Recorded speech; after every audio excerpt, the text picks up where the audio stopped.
Hello friends, today's video is about GIC. GIC you all know is known as Guaranteed Income Certificate. This is the amount which is required by an international student to submit in the Canadian bank.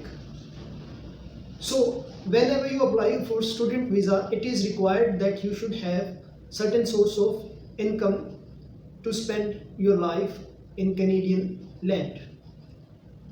So for that, if you have scored above 6 bands in each module in IELTS, then you are eligible for SDS category. And this category is known as Students Direct Stream.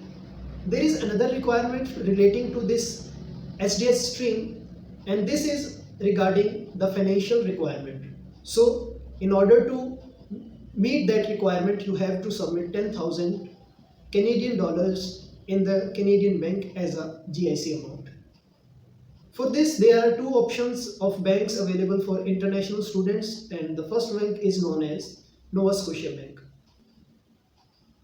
You submit this amount in Nova Scotia Bank as a GIC amount. After landing at Canadian airport, the very first thing you should do is to open up your bank account with the same bank in which you have deposited your GIC. GIC amount is actually $10,000, but in reality you have to submit more than that, sometime up to 10,200 Canadian dollars. So these extra Canadian $200 are used as a processing amount, and from these only up to 150 and maximum of up to $180 are charged as processing fees. So the remaining amount $10,020 are actually credited into your account. So when you go there, you open up your account with the same bank, and the very first transaction from the same amount that you have submitted is made, and this amount is of $2,000. The very first transaction is of $2,000.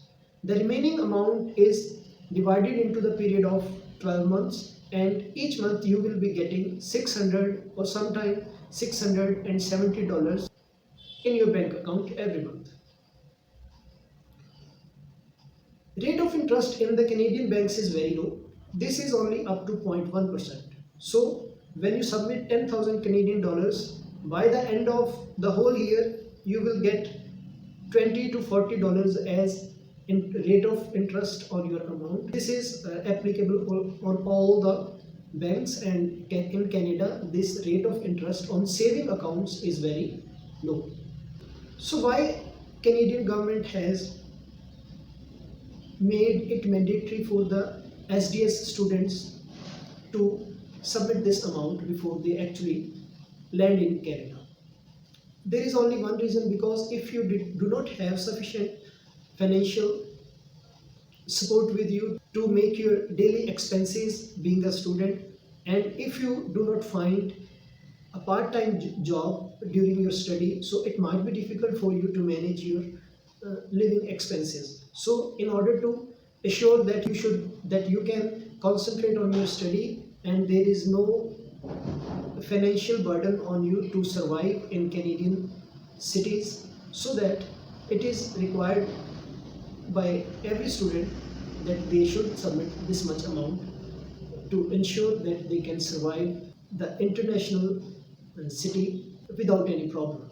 On this channel we are continuously uploading information regarding Canadian immigration system. Please subscribe this channel. Thank you for watching this video.